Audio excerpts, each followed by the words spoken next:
ना कहूँ अब की ना कहूँ तब की, अगर ना होते गुरु गोविंद सिंह महाराज तो सुन्नत होती सबकी।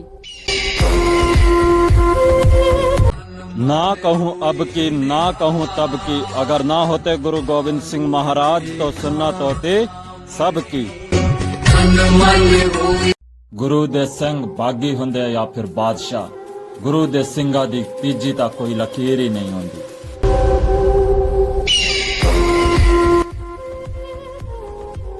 ਕਾਲੀ ਯੁੱਗ ਬੜਾ ਖਤਰਨਾਕ ਹੈ ਮਹਾਰਾਜ।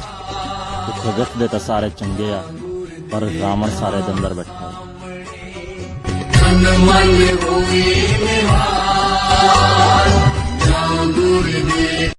मेरा भाग्य चंगा है या बुरा ये तो मैनू नहीं पता, जो एक पल विच भाग्य बदल दे ओ गुरु गोबिंद सिंह महाराज। मेरा भाग्य चंगा है या बुरा ये तो मैनू नहीं पता, जो एक पल विच भाग्य बदल दे ओ गुरु गोबिंद सिंह महाराज।